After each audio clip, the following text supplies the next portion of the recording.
Hi everyone, and today I'm going to solve question number 4 from exercise 5.1. Which of the following are APs? If they form an AP, the common difference, find the common difference D and write 3 more terms. तो कैसे निकालेंगे? तो हमें पहले पता करना है कि कौन सी AP है.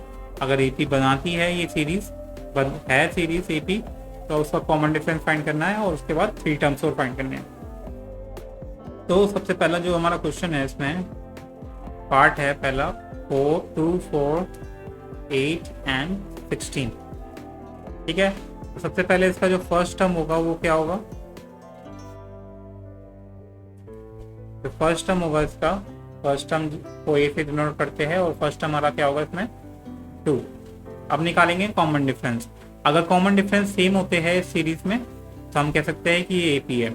तो कॉमन डिफरेंस कैसे निकालते हैं? जैसे पिछले क्वेश्चन में मैंने आपको बताया कि कॉमन डिफरेंस कैसे निकालते हैं. डी, जैसे डी से डिनोट करते हैं तो नेक्स्ट टर्म होता है उसमें से प्रीवियस टर्म को सब्ट्रैक्ट कर देते हैं, यानी कि सेकंड टर्म में से फर्स्ट टर्म को सब्ट्रैक्ट कर देंगे तो आ जाएगा हमारा कॉमन डिफरेंस. यानी कि 4 - 2 को करेंगे तो आ जाएगा हमारा 2, जो कि हमारा होगा हमारा कॉमन डिफरेंस. ऐसे कॉमन डिफरेंस हम निकालेंगे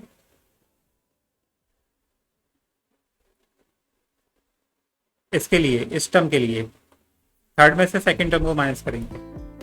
अगर कॉमन डिफरेंसेस सेम आ जाते हैं, अगर डिफरेंसेस सेम आ जाते हैं टर्म्स के बीच में तो हम कह सकते हैं ये एपी है. तो अब हम सब्ट्रैक्ट करेंगे A3 में से A2.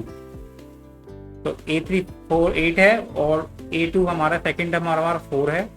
ये हो जाएगा हमारा 8 - 4 यानी कि 4. तो आप देखेंगे कि जो कॉमन डिफरेंस है ऊपर 2 आ रहा है नीचे 4 आ रहा है, यानी कि सेम नहीं है. तो हम कह सकते हैं since A2 - A1 is not equal to A3 - A2, तो हम कह सकते हैं therefore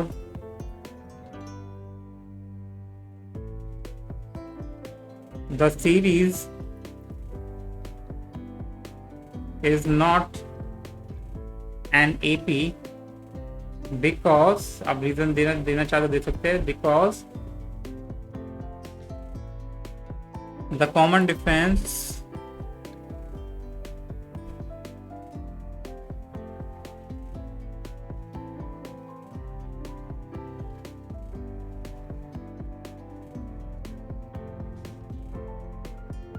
is not equal.